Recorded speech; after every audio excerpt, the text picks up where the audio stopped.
Good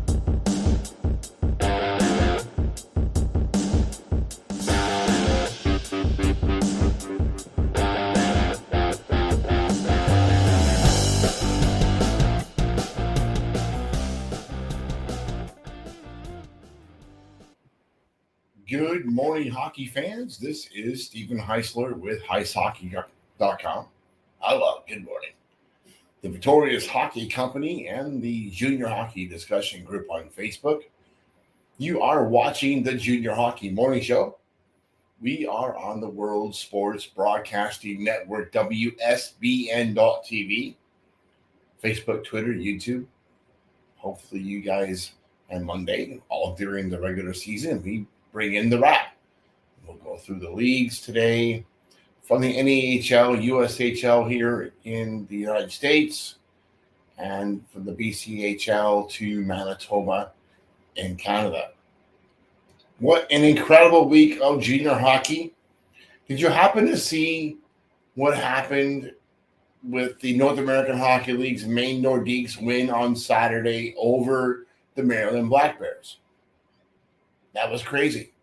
If you haven't seen it yet, check out the North American Hockey League webpage or their Twitter account or Facebook account. And they have a little link to the video there. Very crazy. Scored 2 goals in the closing seconds to tie the game and then get the win in overtime. A very big emotional win for the Nordiques. Unfortunately, that led to a less than great game on Sunday. We'll get into more of the NHL and the rest of the leagues here in today's wrap. Starting out with the United States Hockey League, the Dubuque Fighting Saints are leading the Eastern Conference with 5 wins in their first 8 games. The Madison Capitals are a point behind Dubuque with 1 less game played. Out in the Western Conference, we have the undefeated Fargo Force and Tri-City Storm leading the way, with the Sioux City Musketeers just a point behind the frontrunners. The NAHL, roses are red, violets are blue. Not going to do all that. Yes, the Austin Bruins are on top of the Central Division, but things are starting to heat up again. That's what that division does. The Aberdeen Wings and St. Cloud Norsemen sit just 3 points behind the leaders. Here's an apparently well-kept secret. Don't tell anybody. The Minotauros have the 3rd best record in the entire league. That's secret. Cody's going to probably call me this morning and say, "What are you telling our secrets for?" It's all right. I tried to tell the Northeast Generals general coach, Brian Erickson, that dumping the perverted general manager, allegedly, would generate success. Now the boys from Boston have wins in 3 straight games and are sitting alongside the Black Bears at the top of the East Division. All you had to do is cut out the cancer. Things are going better in Boston. How can we not be impressed with the job that Chris Razloff has done with the Midwest Division leading Chippewa Steel? I can't talk this morning, Tommy. Winners of 7 straight games and officially tied with the Minnesota Wilderness, who are on a 6-game burner of their own. Listen, Chippewa came out of the showcase. I had reservations. Wow. Playing great hockey right now. Good job, Chris. Raz, tell me, when we went to Minnesota to watch the 3HL showcase, we stopped in Rochester, and Raz was the coach that we saw in Rochester that day. When it was so cold outside, we washed our car, and we couldn't open the doors. I forgot that. That was exciting. The Kenai River Brown Bears are starting to fizzle way earlier than usual. Players are running away from the mess as fast as they can. They barely got a little bit of snow on the Kenai Peninsula, and players are already starting to run. Let me tell you something. It's not about the snow, is it? It's about the snow job they're getting. A question for Nate Keel, general manager, for the last, I don't know, maybe the entire time the Brown Bears have been in existence.